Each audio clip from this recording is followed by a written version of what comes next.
cambiado y también vamos a ver algunas orientaciones para nuestra asignatura. Lo primero que vamos a hacer es comenzar con una breve revisión de antecedentes para poder comprender de mejor manera, ¿cierto?, los cambios que hoy en día por así decirlo, nos reúnen. Todo comienza, ¿cierto?, con esta prueba de bachillerato, la cual ustedes tienen que saber fue desarrollada, aplicada, administrada por la Universidad de Chile, ¿cierto?, a mediados del siglo XIX, cuando la demanda y la cobertura de nuestro sistema universitario era aún bastante reducida. La prueba, ¿cierto?, evaluaba en ese tiempo contenidos transversales como la comprensión, la redacción, historia universal, historia de Chile y también idiomas. Dentro de los primeros problemas que ustedes tienen que saber que presenta esta evaluación son los de cobertura, porque en primera instancia estaba pensada únicamente para los egresados de educación secundaria. Eso obviamente dejaba afuera a todo un gran número de estudiantes. También se señalaba que urgentemente esta prueba debía aumentar su eficiencia, asegurar su validez, su estabilidad y al mismo tiempo su poder discriminatorio, ya que su capacidad predictiva era bastante reducida. ¿Qué pasó? Considerando todas estas limitaciones de esta prueba, era urgente que el sistema universitario uniformara, ¿cierto?, los criterios de selección, diseñar instrumentos de medición confiable, que fueran objetivos, que fueran válidos, y que al mismo tiempo pudiera coordinar a toda esta masa de universidades en un solo proceso de selección. ¿Qué es lo que ocurre? Debido, ¿cierto?, a la sostenida expansión de nuestro sistema educacional y obviamente su consiguiente demanda, se implicó sí o sí que se contara con un mecanismo que fuera de medición estructurada y a gran escala. Y bajo esta idea, vuelve a aparecer la Universidad de Chile y lanza la prueba de actitud académica, ¿cierto? La que nosotros conocemos como la PAA. ¿Cuál era el principal objetivo de esta prueba? Evaluar el razonamiento verbal y matemático de los postulantes a la educación, ¿cierto?, superior. ¿Para qué? Para, obviamente, identificar aquellos que tuvieran aptitudes, y por eso el nombre, que fueran necesarias para responder las exigencias de nuestro nivel educativo. Ustedes tienen que saber que inicialmente esta prueba contaba con preguntas de carácter verbal y matemático, pero con la posterioridad aparecen, ¿cierto?, nuestras pruebas electivas de conocimientos específicos, que en este caso son las de física, química, biología y ciencias sociales. Obviamente, esta prueba también tenía bastantes críticas y se argumentaba que las pruebas de primera instancia no buscaban medir rendimiento ni aprendizaje escolar, ¿ya? También se decía que no estaban relacionadas estrechamente con el currículum y se criticaba fuertemente el poder predictivo que tenía la prueba respecto a cómo le iba a ir a los estudiantes, ¿cierto?, respecto al éxito o fracaso académico. Además, debido a la alta oferta académica, la prueba se empezó a convertir, por así decirlo, como en un sistema de jerarquización, ¿ya? Donde los postulantes, para beneficio exclusivo de ciertas universidades, se iban ordenando.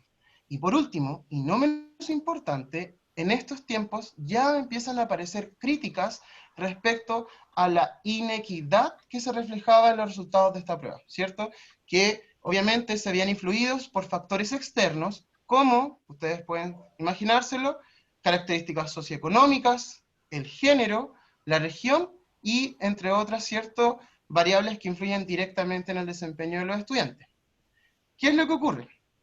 Debido, ¿cierto?, a esta inmensa cantidad de deficiencias que mostraba la PA, el año 2000 se lanza o se empieza un proyecto financiado, ustedes tienen que saber, por un FONDEF, que tenía por nombre Sistema de Ingreso a la Educación Superior.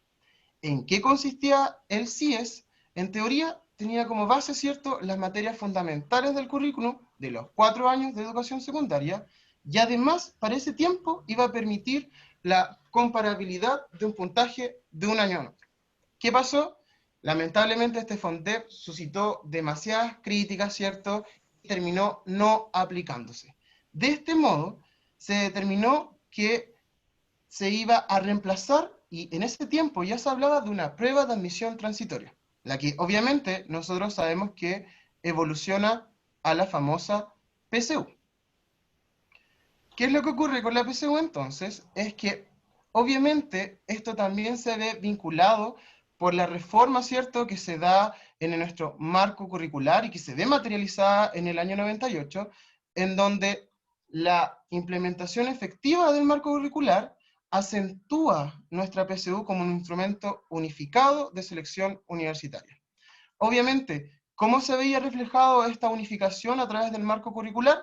A través de la medición de un conjunto de habilidades cognitivas que fueran significativas y contenidos disciplinares presentes, obviamente, en nuestro marco curricular.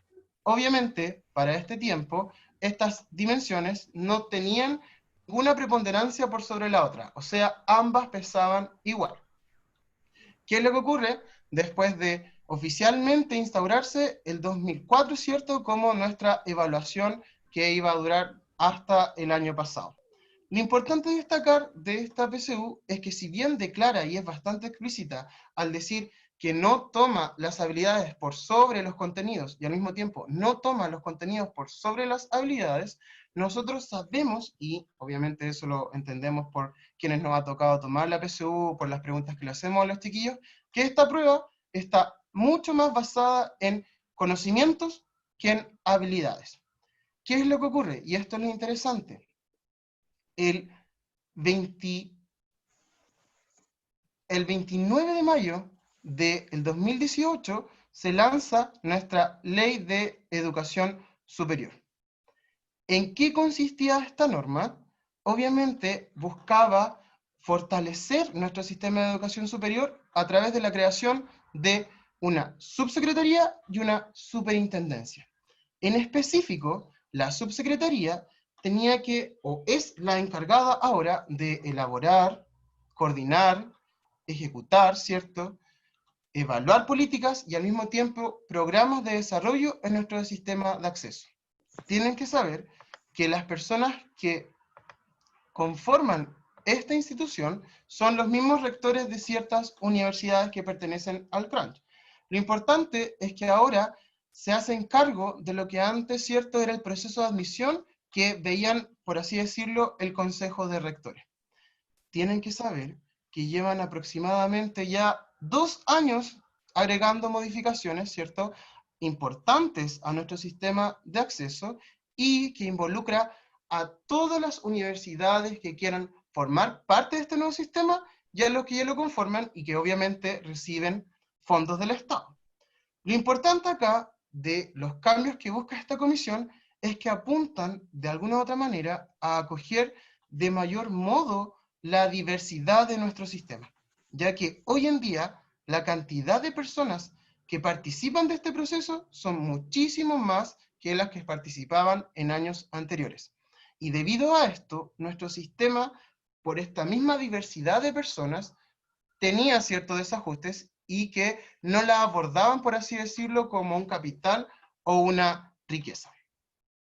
Es por esto mismo que esta subsecretaría lanza, y ustedes tienen que entender a través de esta ley, ¿cierto?, con el impulso de esta ley, la prueba de transición. ¿Qué es lo que ocurre con esta evaluación?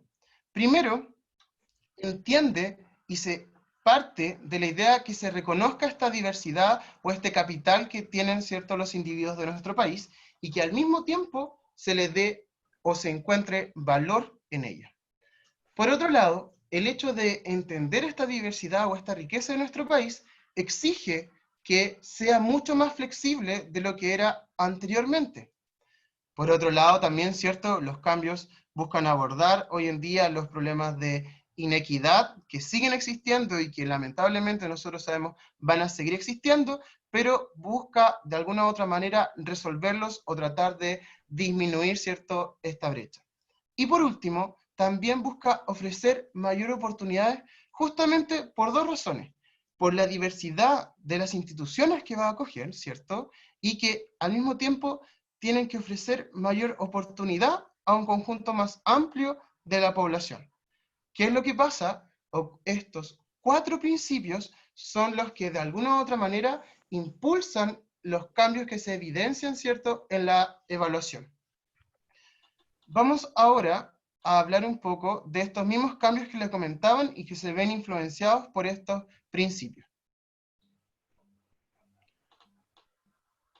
Lo primero que ocurre es que si ustedes se dan cuenta, el puntaje, ¿cierto?, de ponderación mínima cambia. Eso es un factor que se nota y que queda evidenciado en donde ahora el mínimo va a ser un 30%, pero también se sabe que puede ser la ponderación un 80% como máximo.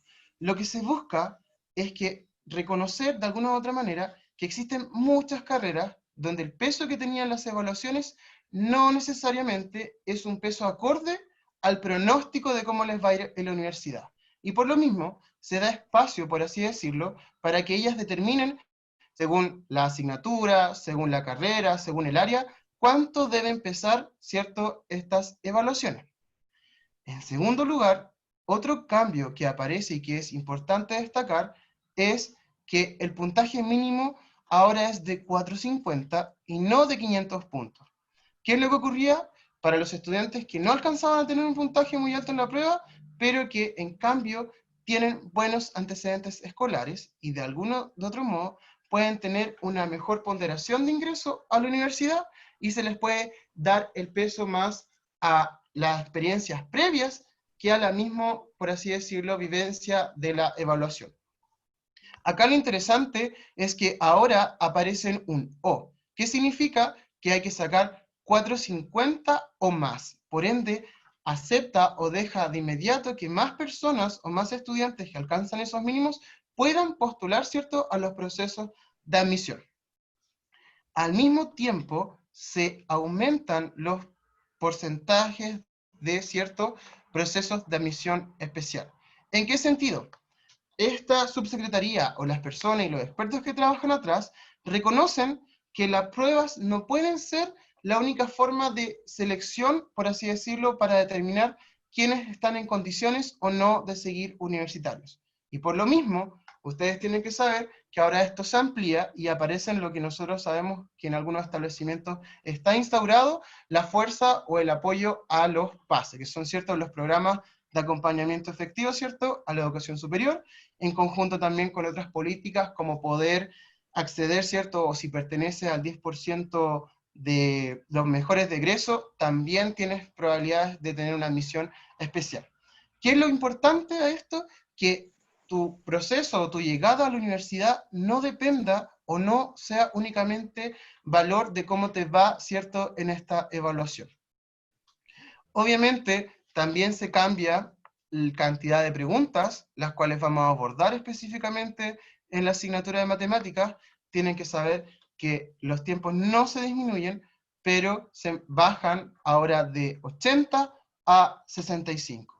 Y obviamente cambia el nombre de esta evaluación y empiezan a llamarse competencias lectoras y obviamente competencias matemáticas. Ahora bien, vamos a hablar en específico, y aquí me voy a ir un poco más lento para que se entienda sumamente bien, cuáles son los cambios que trae, ¿cierto?, la prueba de transición en la asignatura de matemática. Nelson, dame un segundito, que tenemos ¿Sí? una pequeña consulta. Dice Margarita Valenzuela, ¿cuáles son las ventajas y desventajas de PSU en el nuevo sistema PAR?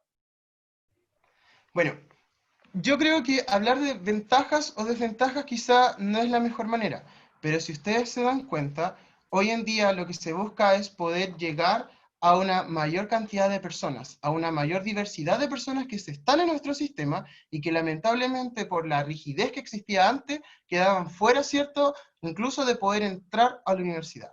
Yo creo que hablar de desventajas sería absurdo y hay que darse cuenta que las ventajas son en que da o entrega un abanico más amplio de oportunidades a un grupo de personas que se encuentran, ¿cierto?, en estratos un poco más bajos socialmente hablando, o que se encuentran en niveles intermedios, pero que no han logrado tener la oportunidad, ¿cierta?, o que el sistema todavía no visibilizaba sus características como grupo. Siempre son ventajas. Yo creo que todo cambio trae ventajas más que desventajas. Lamentablemente, por la realidad que nos toca vivir de la crisis pandémica, eso quizá juega un poco en contra respecto a cómo es el trato con los estudiantes. Pero hablar de desventajas, no, yo creo que no hay ninguna desventaja que se pueda mostrar ahora como hoy en día. Bueno, otra ventaja que se me ocurre en este instante tiene que ver con que se le va a dar mucho más peso a la experiencia o el capital cultural que tienen desde los establecimientos. O sea, se le va a dar mucho mayor peso a su camino que hacen estos 14 años de escolaridad.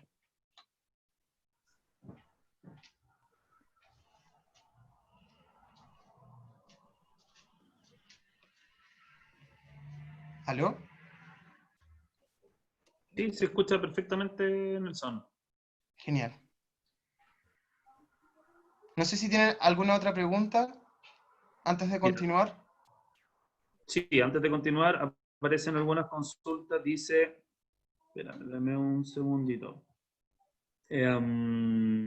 Después de las ventajas y desventajas, aparece una pregunta que dice, si bien disminuye la ponderación del instrumento a 30%, ¿al máximo se regula?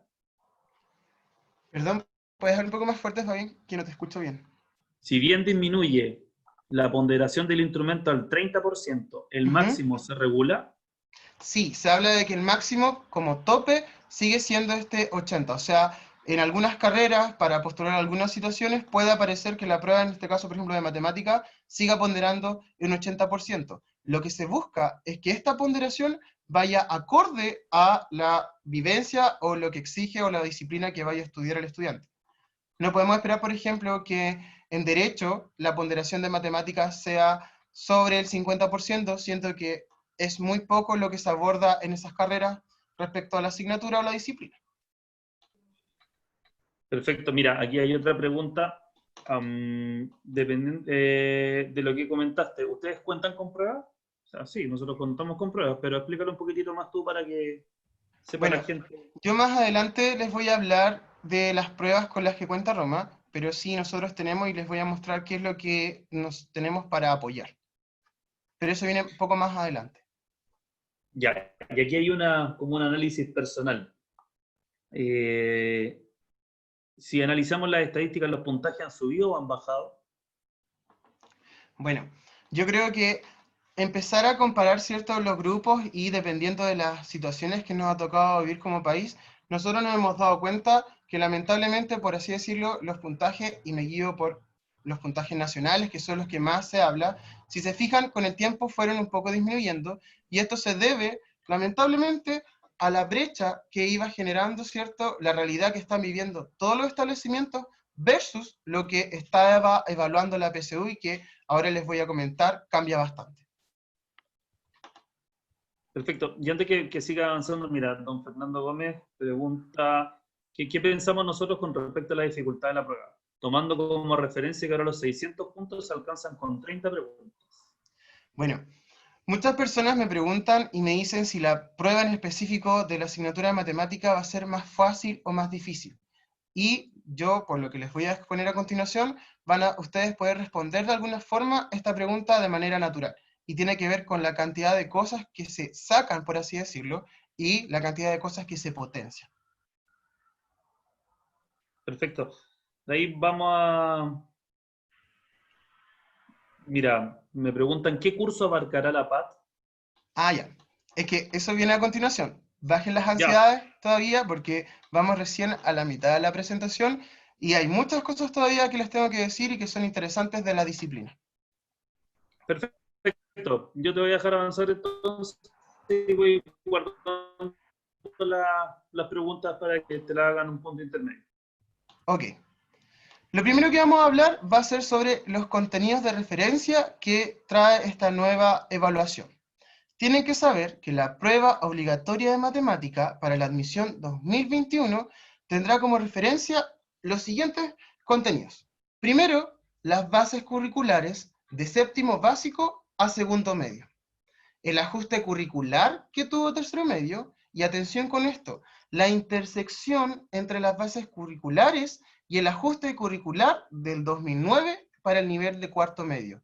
Es muy importante tener presente esto, porque si se fijan, primero habla de que sí o sí va a barrer con los niveles de séptimo a segundo medio, especifica el ajuste curricular de tercero y habla de la intersección entre lo que muestran las bases curriculares y el ajuste curricular que sufre, ¿cierto?, el 2009, el nivel de cuarto medio.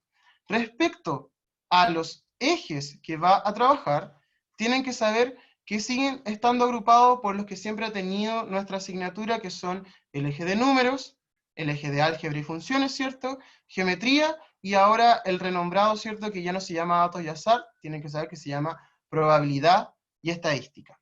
Eso, por así decirlo, sigue siendo más o menos parecido a lo que medía la PSU en años anteriores respecto a de dónde se sacaban los contenidos y cuáles eran los ejes en los cuales se movían.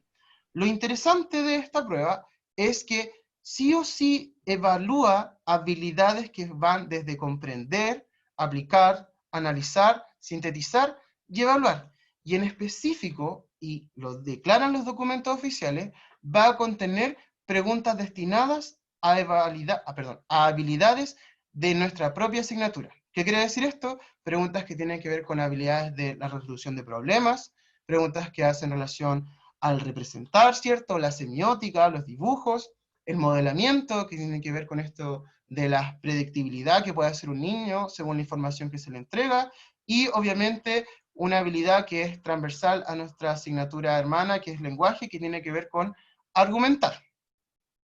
Hay que, sí, ser muy claro en reconocer que ninguna prueba, por muy bien hecha que esté, va a poder borrar las diferencias que genera la segregación que tiene nuestra educación escolar. O sea, lo que se busca es hacerla más justa, pero nunca va a poder, por así decirlo, llegar a cero esa brecha.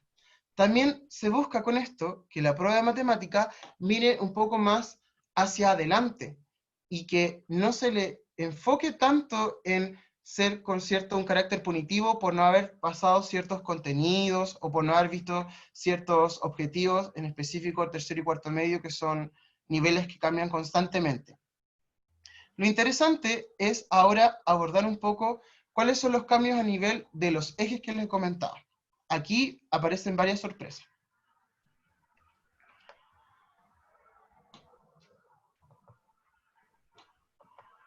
Primero vamos a hablar del eje de números y se van a dar cuenta que el único cambio que tiene en específico es que se le da, y lo declaran y lo dicen los expertos, un bastante énfasis al trabajo de porcentajes. ¿Qué quiere decir esto? Que puede que nos encontremos con preguntas que estén mucho más orientadas al cálculo de un porcentaje, el porcentaje de un porcentaje, la representación de un porcentaje, incluso con definiciones asociadas a un porcentaje. ¿Qué es lo que no va a estar en este eje? Tienen que ver con todo lo que es el trabajo con el conjunto de los números complejos. Eso sale de esta nueva evaluación y no se sabe si va a aparecer quizá en una evaluación electiva de la asignatura o si va a aparecer en otros lados de la ciencia. Respecto a álgebra y funciones, que obviamente es un poco más denso, un poco más extenso en nuestro currículum, vamos a tener presente aún el trabajo de ecuaciones e inecuaciones, vamos a todavía tener que trabajar con los sistemas lineales de dos variables, con ecuaciones de segundo grado, que es básicamente aplicar por ahí ciertos algoritmos. El análisis también va a seguir apareciendo de la función lineal y la función afín, el análisis gráfico, el análisis algebraico, ¿cierto? El de tablas, va a seguir apareciendo el concepto de función inversa, cómo calcularla, qué es lo que significa, función cuadrática, ¿cierto? Y cómo se describen todos los posibles comportamientos respecto a esa función, y obviamente función potencia. ¿Qué es lo que se saca? Porque de alguna u otra manera se cree que no tiene mucha ya relación con la realidad que nos toca vivir, tiene que ver el trabajo de composición de funciones, ¿cierto? Eso que nosotros llamamos f de x de g o f de g de h de x, esta cadena, ¿cierto?, de composiciones. Y también queda fuera el trabajo que tiene que ver con la función exponencial, la función logarítmica y la función raíz cuadrada. Eso tampoco se va. Donde encontramos la mayor cantidad de cambios es en el eje de geometría. Comentarles que geometría es de mis ejes favoritos, pero es el que sufre mayor recorte a la hora de abordarlo en esta evaluación. Si se fijan, solamente en el eje de geometría se va a trabajar las transformaciones isométricas, ¿cierto? Las tres famosas que nosotros abordamos en sexto, séptimo y después le damos una mirada en tercero medio. van a seguir apareciendo todo el trabajo de proporcionalidad, de semejanza, de homotesia también de figuras planas, y se sigue todavía con la geometría, ¿cierto?, analítica en 2D. Lo que no aparece en el eje de geometría es todo lo que tiene que ver con circunferencia y geometría analítica 3D. También queda fuera el concepto de volumen y área de cuerpos geométricos. Uno puede pensar que esto se debe a la cantidad, por así decirlo, de fórmulas presentes que hay en el trabajo previo de estos conceptos. Algunas personas también se preguntan qué es lo que ocurre con el tema de congruencia. Bueno, nosotros sabemos que semejanza y congruencia, por así decirlo, es una subconjunto del otro, y nosotros creemos que, si bien no se dice nada al respecto, esperamos que puedan aparecer preguntas perfectas en el área que tiene que ver con proporcionalidad o con semejanza. Ya en probabilidad y estadística, ¿cierto?, nuestro último eje, que por lo general, lamentablemente por la temporalidad que tiene el currículum, es el que menos se ve, vamos a seguir teniendo presente la representación, ¿cierto?, a través de tablas y gráficos, que tiene que ver con el análisis básicamente de la información que nos da el mundo real.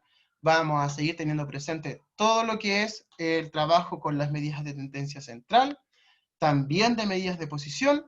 Sigue apareciendo la variable aleatoria discreta como un trabajo, ¿cierto?, desde el punto de vista analítico, las reglas de probabilidad, ¿cierto?, Laplace, la probabilidad condicionada.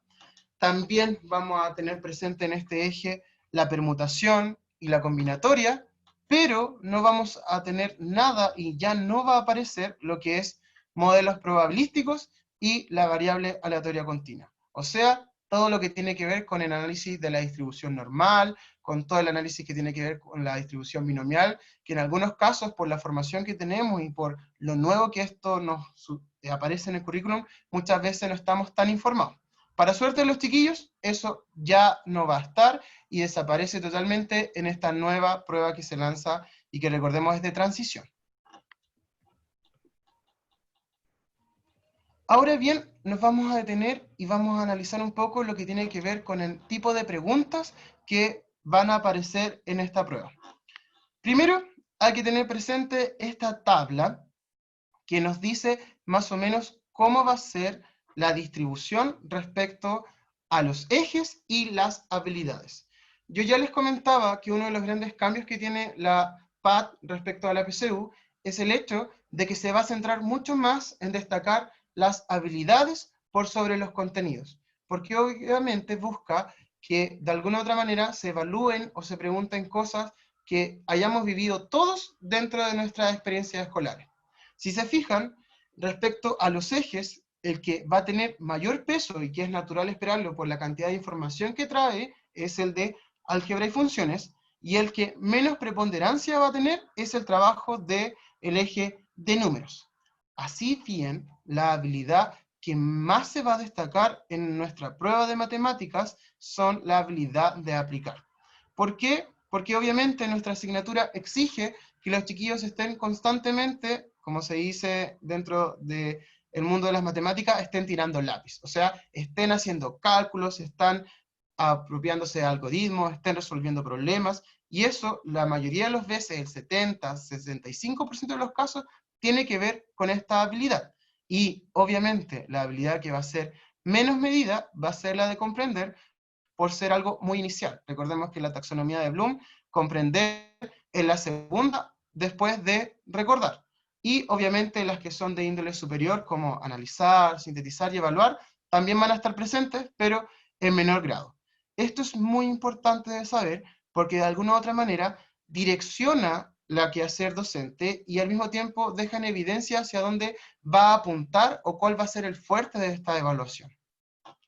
¿Qué es lo que ocurre? Y les comentaba, van a bajar también la cantidad de preguntas, ¿cierto? Ya no van a ser 80, sino que van a ser 65, de las cuales 5 van a ser pilotos, o sea, que no van a influir en el puntaje, ¿cierto?, final del estudiante al rendir esta prueba. Quedan fuera. Recordemos que esta subsecretaría declara y deja bastante y hace bastante énfasis en que la prueba, al igual como evolucionó, ¿cierto?, la PSU de la PAA a la PSU, esta es una prueba de transición. en donde se va a estar, ¿cierto?, monitoreando constantemente, donde hay proyectos de investigación asociados para ver la correlación entre las preguntas y la predictibilidad, ¿cierto? Y obviamente también se busca bajar de alguna manera la ansiedad y la tensión que provoca el hecho de tener que responder casi en 1 hora 20, 1 hora y media, 80 preguntas. O sea, ya el hecho de que tú sepas que solo tienes que responder 60 es mucho más realista, es mucho más creíble a la hora de abordar nuestra asignatura. Ahora bien, me voy a detener también en la forma en que se pregunta o en la que declaran va a ser preguntado los contenidos. Si se fijan, esto es una pregunta que saqué, ¿cierto?, de las preguntas que ha ido liberando ya desde, creo, mayo, abril, el DEMRE, en donde muestran cómo a partir desde un mismo concepto, la prueba puede tener preguntas asociadas a una habilidad más básica o a una habilidad más elevada. En este caso, tenemos un contenido que tiene que ver con el perímetro y se le pregunta cómo se puede expresar, ¿cierto? Y acá lo que está mostrando esta pregunta está describiendo básicamente cuáles son las capacidades que tiene que tener el estudiante o cuál tiene que ser las competencias que debe, por así decirlo, trabajar a la hora de abordar la pregunta desde el punto de vista de la habilidad de comprensión. Recordemos que hoy en día la capacidad es una mezcla entre conocimientos y habilidades. Y, ¿cierto? Nunca uno dice que alguien es competente o capaz únicamente por saber la información, sino que también es muy importante saber aplicarla. Lo que se busca con el trabajo de las preguntas es que el estudiante, o asegurarse que el estudiante haya tenido la experiencia de perímetro, haya trabajado lo suficiente para poder aplicarlo a partir del uso de ciertas habilidades. En este caso, la pregunta de perímetro en comprender, pero la misma pregunta también puede ser abordada desde el concepto de aplicación, en donde obviamente esto es un poco más difícil y en este caso, como nosotros sabemos, esta habilidad exige que el estudiante trabaje con una ecuación, ¿ya? Y lo que hace el DEMRE, por así decirlo, es mostrar un camino e indicar qué es lo que se espera que requiera el estudiante y así bajar la ansiedad y el miedo respecto a cómo va a ser la forma en que le preguntan. No se trata de que vaya a tener una prosa o un texto que sea confuso, sino que únicamente van a apuntar a contenidos más básicos y las preguntas van a estar asociadas un poco más al desarrollo de habilidades o a evidenciar el trabajo de habilidades. Si se fijan acá, también tenemos la misma, y esto también está sacado del DEMRE, en donde acá la pregunta es, ¿cuál es el menor número entero que puede tomar X para que se cumpla esta relación? Obviamente, este tipo de pregunta exige que el niño no solo recuerde, comprenda, aplique, sino que tenga que analizar la información y determinar cuál es el camino más apropiado para responder esa pregunta. Lo importante a la hora de abordar este tipo de preguntas que trae la evaluación y al mismo tiempo a la hora de preparar nuestras clases o a la hora de hacer una retroalimentación o a la hora de tener diálogo con los estudiantes es que nosotros como profesores sepamos reconocer las habilidades presentes en las actividades o preguntas que vayamos a hacer a nuestros chiquillos que se encuentran en cuarto medio. Siempre la pregunta o la forma en que se pregunta va a indicarme hacia dónde está el camino respecto al desarrollo de habilidades. Y es muy importante que entendamos que esta evaluación, que es nueva, que es transitoria, apunta a buscar y a potenciar o a dejar en evidencia, por así decirlo, que el estudiante sabe aplicar, sabe comprender y también sabe analizar. Acá tenemos otro ejemplo, que no está sacado obviamente de los ejemplos que da el DEMRE, pero si se dan cuenta, aquí la pregunta es, a través de una tabla, están haciendo, ¿cuáles de los siguientes gráficos representa mejor esta relación? Si se dan cuenta, aquí hay un trabajo de habilidades, ¿cierto? Que en este caso, esta pregunta para que lo sepan, es sacado del material que nosotros trabajamos con los establecimientos, y lo que hace es el salto, ¿cierto? De una representación que es tabular a una representación gráfica, en donde el estudiante tiene que saber, únicamente necesita comprender la información, entender lo que está ahí y cómo se representa de otra manera. En ningún caso, por ejemplo, en esta pregunta le estamos pidiendo que haga un cálculo y en ningún otro caso le estamos pidiendo que haga un juicio de valor. Solamente que comprenda. Y es muy importante saber identificar la pregunta hacia dónde está direccionada. Ahora bien, quiero hablarles un poco de... ¿Sí? Antes que siga avanzando, lo que pasa es que quedaron algunas dudas Ya, con las habilidades. ¿Ya? ¿Podría ya. explicar de mejor forma la diferencia de esa pregunta pasando por las tres habilidades, por favor? Bueno, hay que tener presente que antes de poder explicar las habilidades, hay que, primero que todo, sabérselas, ¿ya? Nosotros trabajamos hace rato el currículum chileno y en específico la asignatura matemática con la taxonomía de Bloom, ¿cierto? Y obviamente las habilidades de nuestra asignatura. Hay que entender que estas trabajan en conjunto. ¿Qué quiere decir? Que todas las preguntas que... Voy a darse un poco. Hay que decir que todas las preguntas que se plantean en nuestra asignatura tienen la característica de pertenecer a la taxonomía de Bloom y tienen que tener también la característica de pertenecer a las habilidades de la asignatura. Primero, saber cuáles son, ¿cierto? En una son 6, en la otra son 4, y entender que en específico comprender, o en este caso la primera es recordar, tiene que ver únicamente con que el estudiante no sabe nada al respecto, solamente conoce definiciones y las puede repetir. Comprender es que ya es capaz de hacer un análisis y entender cómo se relaciona esa información. El salto entre comprender y aplicar se basa únicamente en que el estudiante se ve obligado a hacer cálculos, a aplicar un algoritmo, ya sea en un papel o de manera mental, y que muchas veces nosotros confundimos como profesores de matemáticas por el hecho de que lo haga en su cabeza, creemos que está comprendiendo, y no, únicamente tiene que ver con que ese estudiante tiene una capacidad de abstracción un poco mayor y puede hacer ciertos cálculos en, por así decirlo, con los ojos cerrados. Pero aplicar y comprender tiene que ver con el hecho de aplicar un algoritmo, en que la respuesta no sale inmediatamente de la comprensión.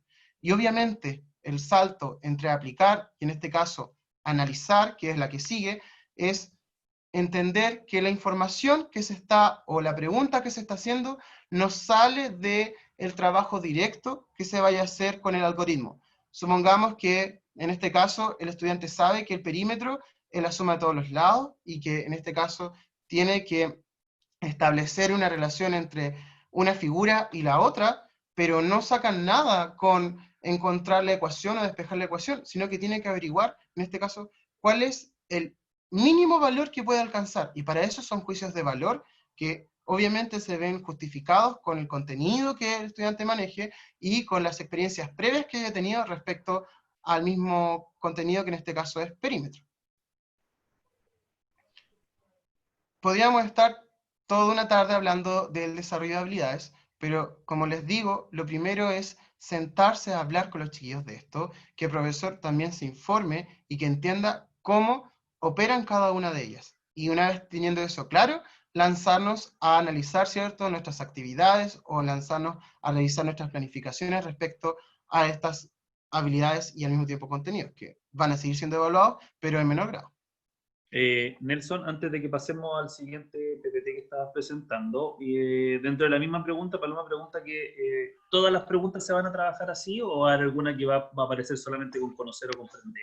Todas las preguntas que se hacen en la asignatura de matemáticas, incluso todas las preguntas que nosotros hacemos dentro de la sala de clases, tienen una base teórica respecto al desarrollo de habilidades. Todo reactivo, toda actividad que nosotros planificamos como profesores de asignatura, apuntan de cierto grado al trabajo de habilidades. Siempre una se destaca por sobre la otra, y hay que tener sumamente claro que cuando hablamos de la taxonomía de Bloom, no puede haber presentes dos habilidades, o es una o la otra. Y obviamente también pasa exactamente lo mismo con las habilidades de la asignatura, donde siempre va a haber una que se destaca por sobre la otra. Tener presente, en específico, que en nuestra asignatura, la resolución de problemas, ¿cierto?, es la que más se desarrolla porque, por así decirlo, es la más completa. Perfecto. Bueno, les comento para que Nelson siga avanzando, que todas las preguntas las pueden dejar por el chat, así que vamos a seguir avanzando nomás, Nelson. Muchas gracias. Ya. Gracias, estimado. Entonces, como les decía, ya hablamos un poco respecto a lo que es la PAD, ¿cierto? Hablamos por qué nace la idea y de dónde viene, ¿cierto? La idea de cambiar el sistema de selección. Y ahora cerramos con las preguntas, pero también necesitamos, o por así decirlo, yo necesito mostrarles o decirles ciertas orientaciones que obviamente tengan relación con lo que van a vivir los chiquillos, que todavía no hay fecha clara, pero que va a ser a fin de año. Primero, hablar un poco del trabajo sincrónico y asincrónico. Para quienes no tienen claro cierto este concepto, la sincrónico hace relación a lo que estoy teniendo yo en este instante con ustedes. O sea, el profesor, mediante el computador o el celular o un sistema cierto tecnológico, tiene contacto directo con el estudiante, y lo asincrónico es todo lo que el estudiante hace sin cierto la presencia del profesor, de manera online, y se puede entender como lo que hace cuando está en su casa, asumiendo que está encerrado, ¿cierto?, en cuarentena, y trabaja por sí solo. Lo importante del trabajo sincrónico y asincrónico es, primero que todo, que ustedes con los estudiantes o con los grupos de estudiantes establezcan horarios. Sistematizar, ¿cierto?, la semana para que de alguna u otra manera el estudiante genere o no pierda ciertos hábitos de estudio. Al mismo tiempo, tener presente que lo sincrónico, por así decirlo, está más asociado a lo expositivo, a lo que tiene que ver con la enseñanza de contenidos, mientras que el trabajo sincrónico tienen que pensarlo como las actividades o guías o material para que el estudiante desarrolle, ¿cierto?, las habilidades que exige nuestro currículum dependiendo del nivel en el que se encuentra. La segunda orientación tiene que ver con promover el aprendizaje autorregulado. Hace bastante tiempo ya, van a ser casi 5 o 6 años, que se habla de que los estudiantes, en específico de tercero y cuarto medio, tienen que empezar a estar un poco más autónomos, ¿cierto? No caer, ¿cierto?, en este asistencialismo que damos nosotros como profesores. Y lo importante de aquí es que nosotros como orientadores, como equipo de gestión, como profesores de integración, traspasemos ciertas responsabilidades al estudiante. ¿En qué sentido? Y muy concreto.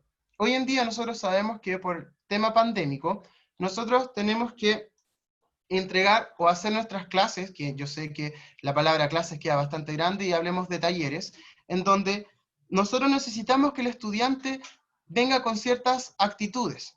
¿Qué les recomiendo yo a la hora de promover el aprendizaje autorregulado? Es que previo a cualquier taller, ustedes entreguen un informativo o preparen una ficha en las redes para que el estudiante sepa cuáles son las condiciones mínimas que necesita para entrar a este taller. Por ejemplo, que haya revisado el material que envió el profesor, que haya resuelto ciertos problemas, que venga con dudas, que haya estudiado un poco la materia, que, por ejemplo, haya dormido bien el día anterior, porque nosotros sabemos que todas estas variables influyen a la hora de sentarse frente a un computador o a la hora de sentarse, ¿cierto?, en algún lugar de nuestra casa a estudiar.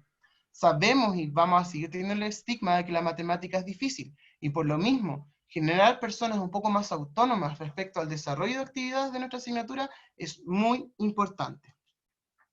También, otra orientación que no está de más tener presente tiene que ver con los diálogos de calidad, ¿ya? ¿Qué quiere decir esto? Antes de sentarnos a hablar con los chicos de cuarto medio, tenemos que informarnos respecto a lo que está ocurriendo y los cambios que trae, ¿cierto?, estos nuevos procesos de selección, teniendo presente que selección es distinto que admisión, y la prueba es únicamente preparada para, de alguna u otra manera, decir, ok, tú que estás por debajo de este puntaje de corte, tienes menos predictibilidad de que te vaya bien que el que está por sobre ese corte. Por eso es muy importante hacer la diferencia entre admisión y selección. Esta prueba es de selección, busca ordenar y tener, por así decirlo, la mejor predictibilidad posible. Por eso es muy importante que los diálogos giren en torno a información clara, que el profesor también comunique, ¿cierto?, el trabajo de las habilidades, porque eso es lo que se viene, y que al mismo tiempo haga presente al estudiante de que también tiene que estudiar algunos contenidos que pueden estar débiles. Otra recomendación es que obviamente revisen los modelos. Mientras mayores experiencias exitosas tengan respecto al análisis de estas nuevas evaluaciones, mejor van a estar preparados los estudiantes para afrontar, ¿cierto?, la evaluación al final de este proceso. Ver las preguntas, ver cómo son, la distribución, entender cuáles son los ejes, es muy importante a la hora de abordar cualquier tipo de evaluación. Ensayar es la palabra, ¿cierto?, que va acorde a este concepto. Obviamente, y muy importante también, es diagnosticar. ¿En qué sentido? Nosotros como profesores necesitamos tener información inicial para poder direccionar, ¿cierto?, nuestras actividades, ya sea de manera online o en esta vuelta paulatina que vamos a tener quizá incluso en septiembre, octubre, nosotros no sabemos por la situación de crisis COVID que tenemos. Pero es muy importante que el profesor levante información respecto a los contenidos débiles que tiene su grupo de estudiantes y al mismo tiempo que levante información respecto a las habilidades o al nivel de habilidades que tiene el grupo de estudiantes con el cual está dialogando, está interactuando. Es muy importante en un proceso, ¿cierto?, ya sea intermedio, inicial o final, diagnosticar cómo es la realidad, porque nosotros sabemos que el papel aguanta mucho, nosotros sabemos que la buena disposición preexiste, pero necesitamos información objetiva y obviamente trabajamos bajo la cultura del dato. Y los datos nos van a servir para poder gestionar de mejor manera, por ejemplo, mi año académico 2021 con los estudiantes que van a estar, ¿cierto?, en ese nivel de cuarto medio y que obviamente van a tener un poco más de información respecto a sus compañeros de esta generación. Algo también muy importante es fomentar el análisis crítico y riguroso.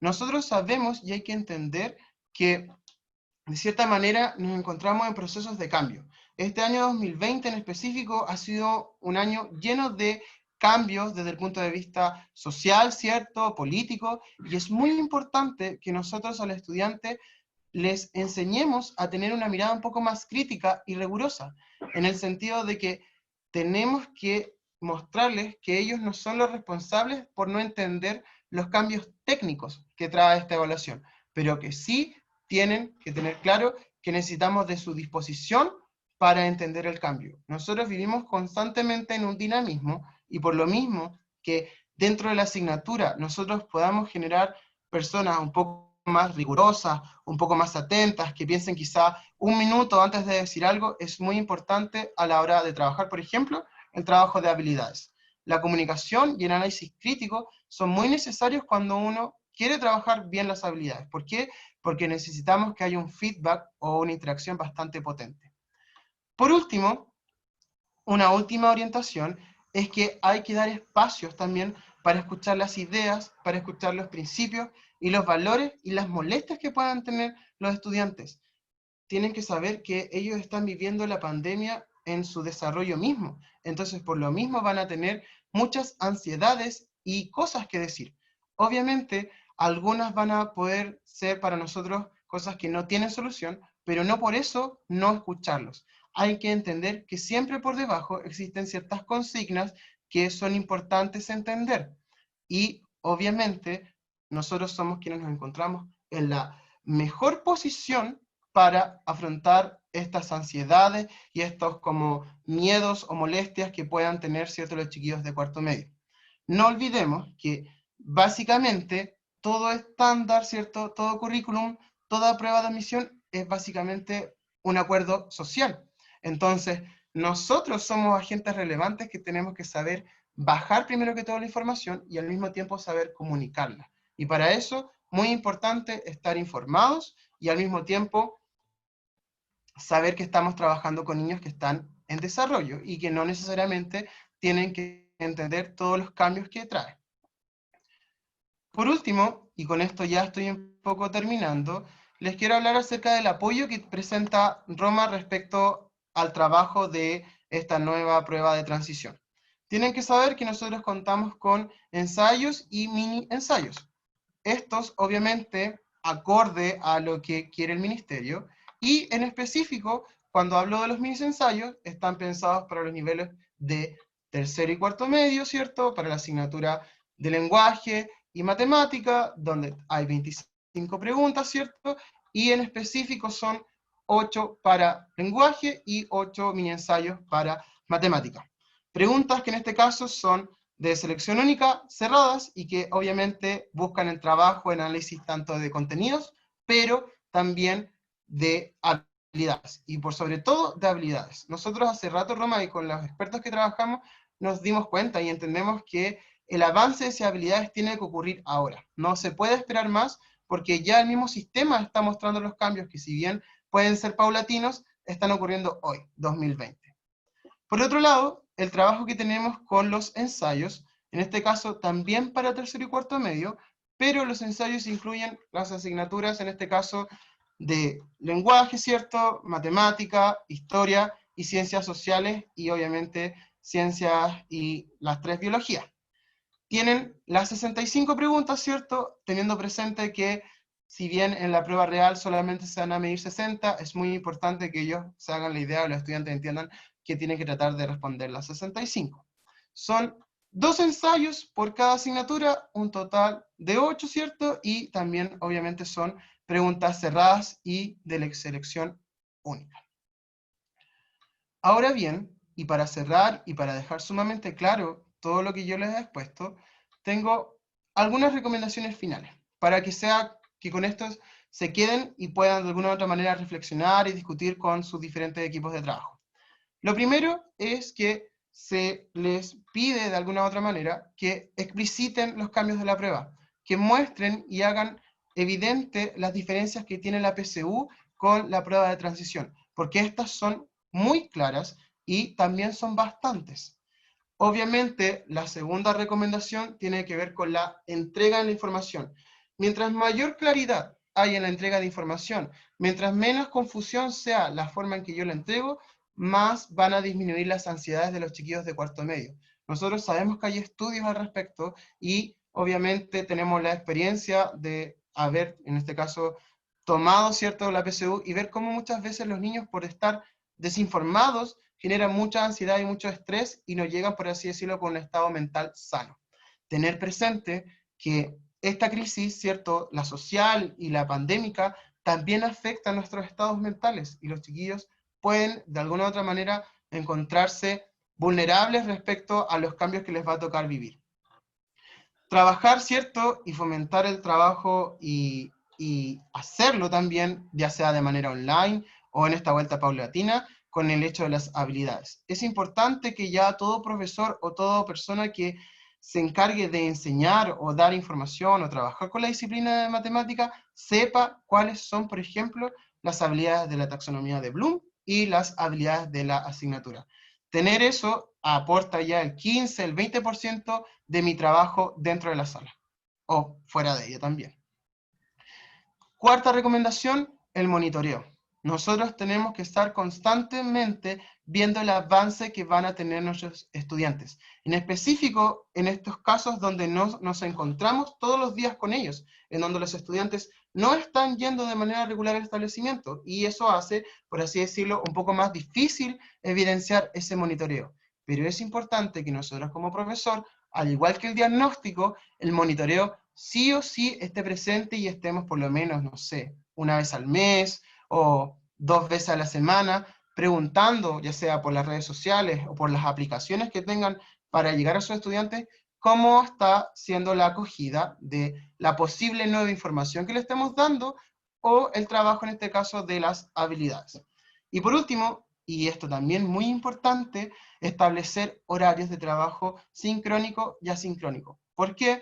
Porque ayuda a que el estudiante, primero que todo, genere cierta autonomía, segundo, mantenga hábitos de estudio, y tercero, sistematice la semana. Nosotros sabemos que por estar encerrados, estamos como en una continua línea de trabajo o de estudio, y por lo mismo que nosotros podamos, con los diferentes medios que tengamos, de establecer horarios y que estos horarios se traten de respetar en un tiempo prolongado, va a ayudar a que se puede ir avanzando de manera más concreta y evidente el trabajo con nuestra asignatura.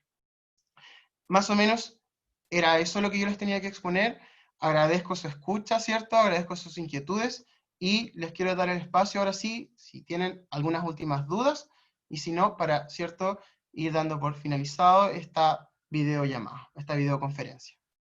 Nelson, mira, sí, hay algunas preguntas que no te las quise hacer antes, pero, por ejemplo, Margarita ¿Ya? pregunta sobre si se habla de habilidades cognitivas y de asignaturas.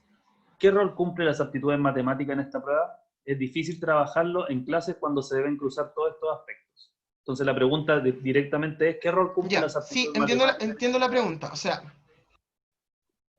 sí, las aptitudes. Cuando uno habla de aptitudes, tiene que ver, por así decirlo, con lo que uno necesita con lo que los estudiantes vengan para enfrentarse a un nuevo contenido o para enfrentarse al trabajo de cierta habilidad. Nosotros, de alguna u otra manera, necesitamos que antes de sentarlos a enseñarles algo, las aptitudes estén por lo menos bajo un estándar mínimo. O sea, que el estudiante venga con la disposición de querer aprender, venga con la disposición de querer sentarse a pensar, porque la matemática exige, de alguna u otra manera, que nosotros pensemos. Entonces, muchas veces en la sociedad en la que vivimos, a la gente no le gusta pensar. Entonces, es muy importante que en la asignatura de matemática, el discurso que tenga el profesor antes de sentarse a enseñar cualquier cosa, sea muy bien pensado. Recordemos que trabajamos con niños, y los niños siempre tienen una forma de ser abordados. Mientras mayor información conozcamos de los grupos de trabajo, mejor vamos a poder direccionar el trabajo de los contenidos y de las habilidades. Perfecto. Mira, don Juan Barrientos pregunta un poquitito, bueno, tú explicaste que teníamos ensayos ya para poder proporcionar a los establecimientos, eso efectivamente tienen un costo adicional, pero él pregunta también si nosotros capacitamos a la gente en este aspecto.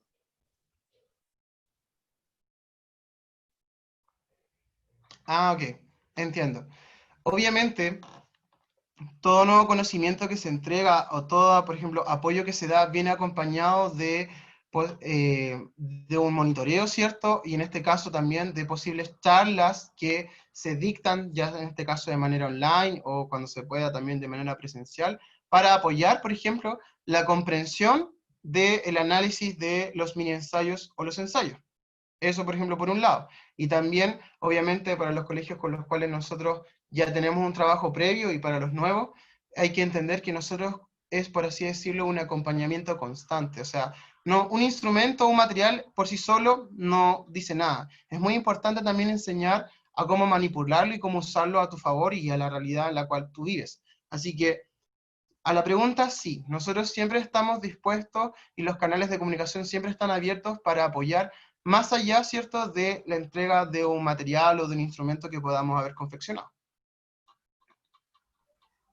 Perfecto. Oye, y los informes que ustedes envían, porque, o sea, los que nosotros enviamos informes que son bien específicos, que vienen por objetivo, que vienen por eje, vienen por habilidad, pero tenemos información PSU, puntaje PSU.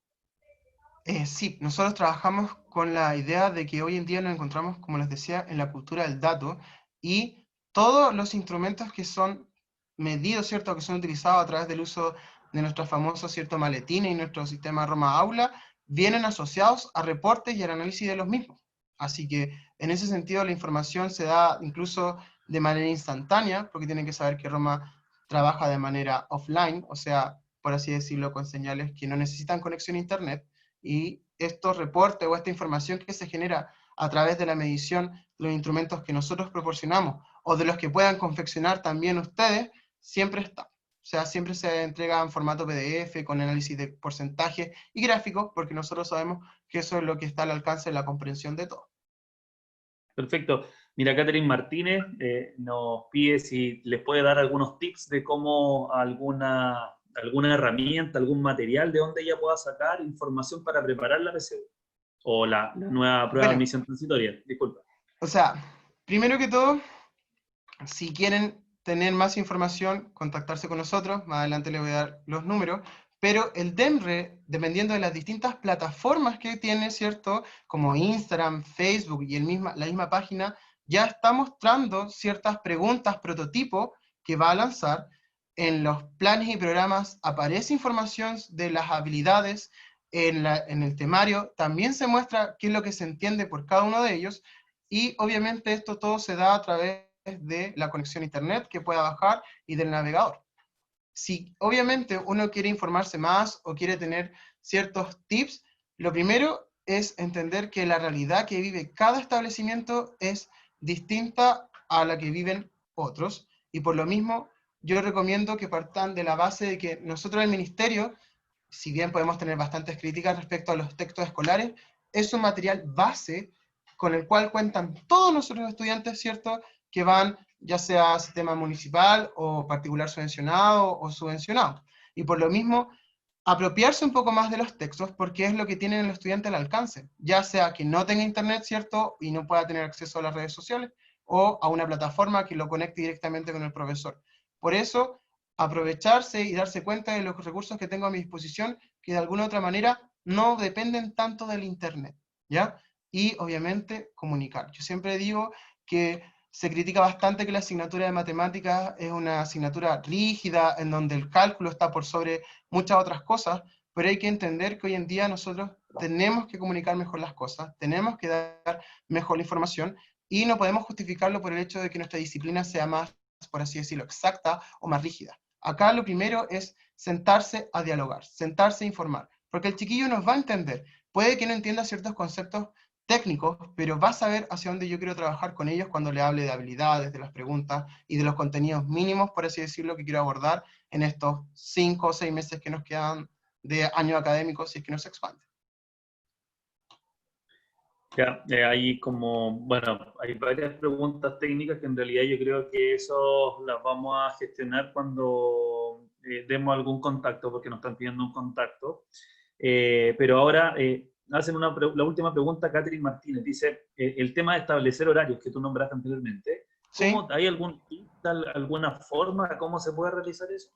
Bueno, los horarios yo siempre recomiendo que sea de mutuo acuerdo. Nosotros tenemos que tratar de ser más mediadores y de alguna u otra manera dejar que el estudiante participe y que se sienta parte de las decisiones que tomamos respecto a nuestra asignatura.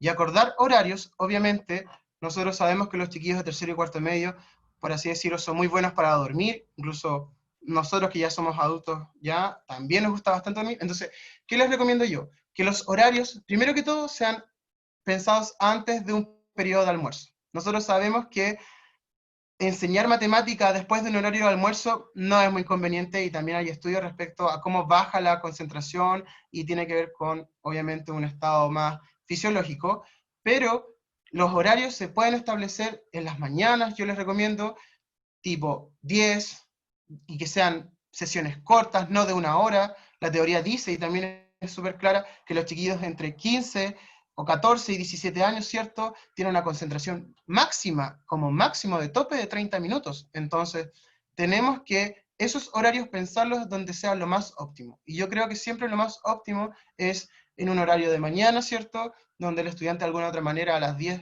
ya tomó un desayuno, ya tiene algo en el cuerpo y puede estar mucho más concentrado.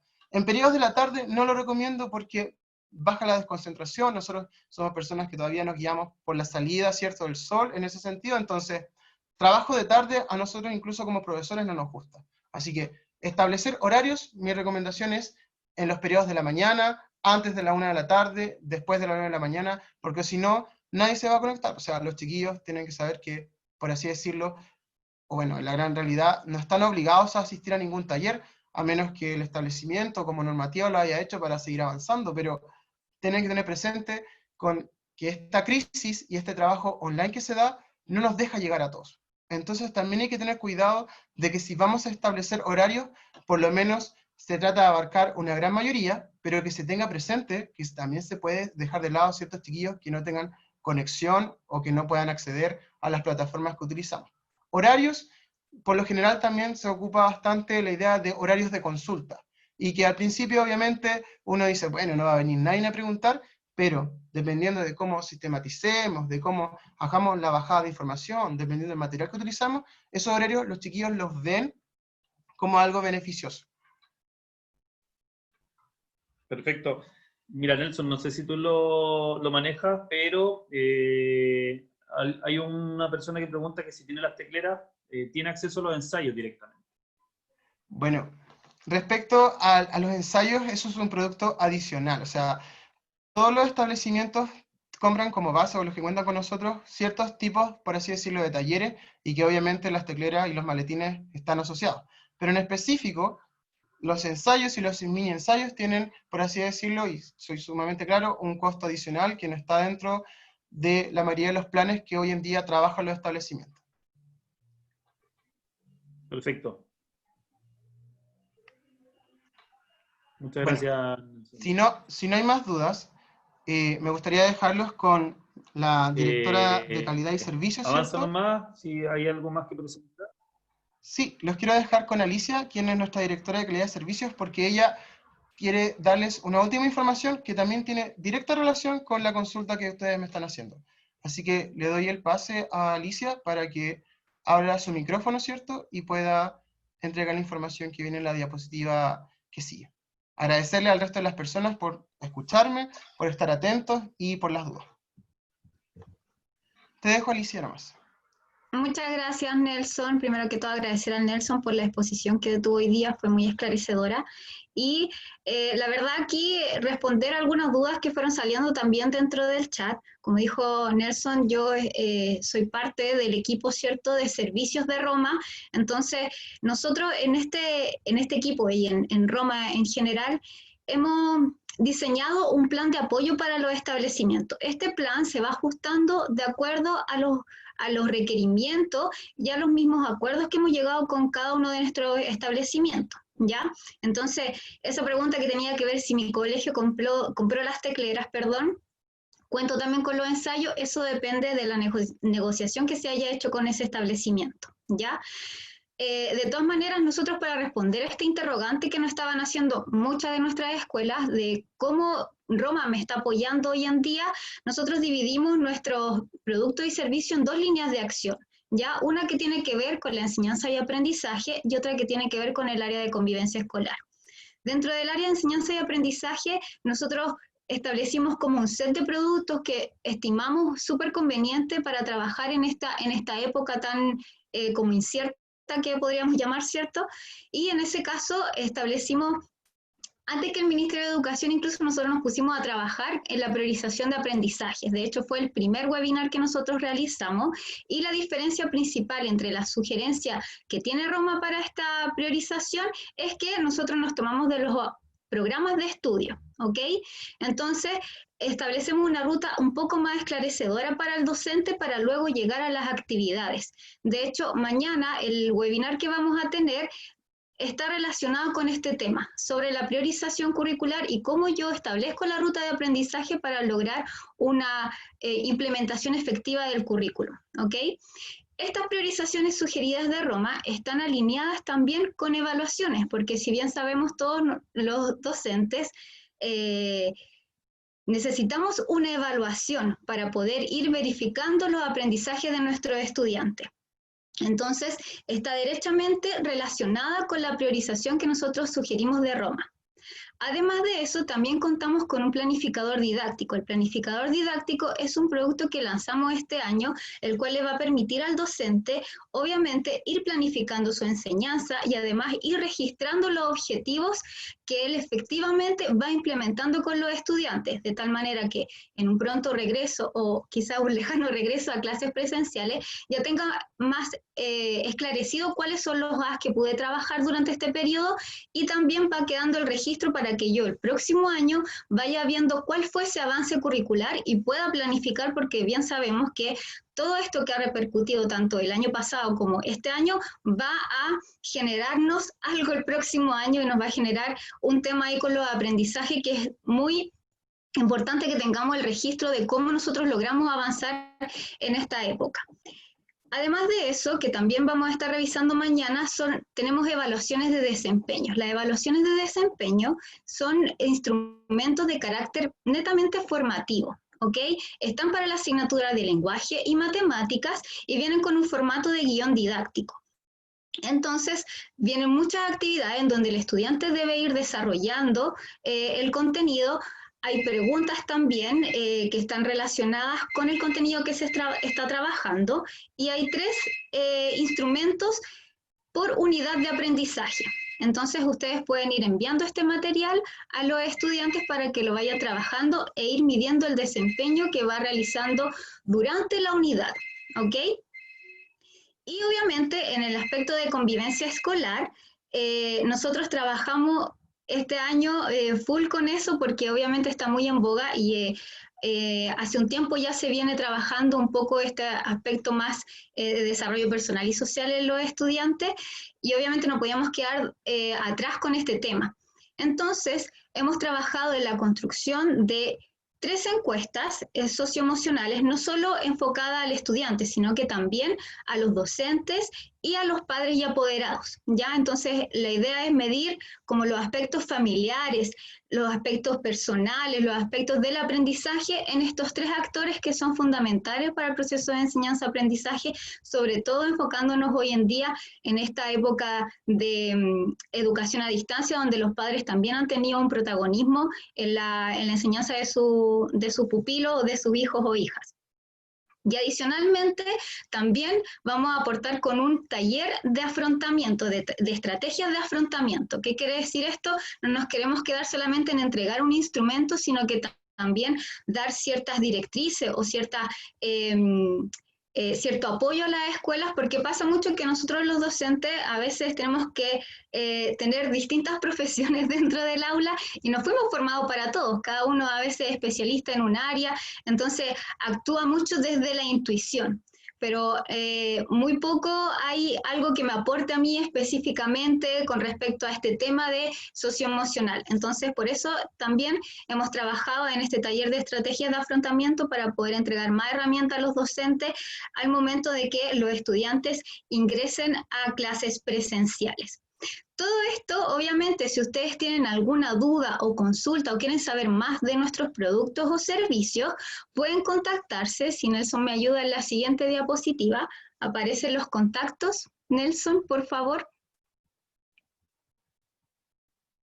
Ya, entonces si tienen más dudas acerca de estos productos o de los servicios que nosotros entregamos, porque también vi que había muchas dudas con respecto al trabajo de habilidades. Nosotros en Roma somos especialistas en el trabajo de habilidades, todas nuestras evaluaciones desarrollan habilidades, entonces también hemos diseñado talleres que apuntan a eso, y si ustedes tienen duda o consulta o quieren saber más sobre nuestros productos y servicios, pueden contactarse en el teléfono que aparece ahí o también en el correo electrónico o en nuestras redes sociales. En el caso de que sean ustedes parte de la comunidad Roma, también puede contactarse con su ejecutivo de cuentas o también al WhatsApp que nosotros tenemos de atención al cliente. No sé si hay alguna duda o consulta, Fabián, para ir cerrando el tema.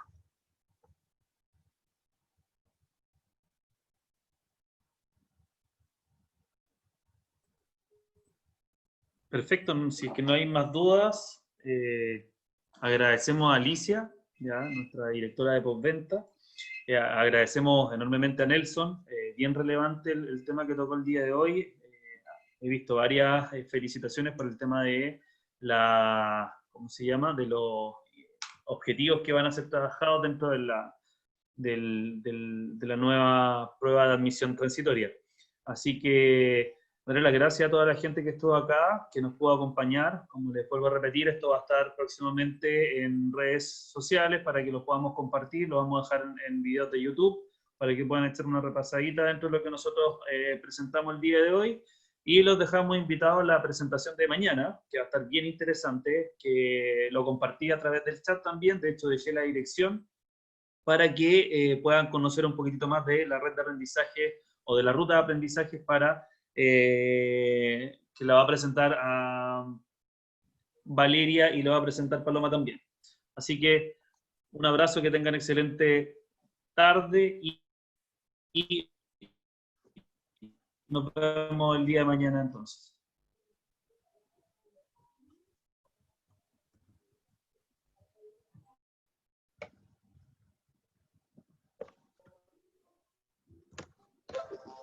Muchas gracias a todos por participar.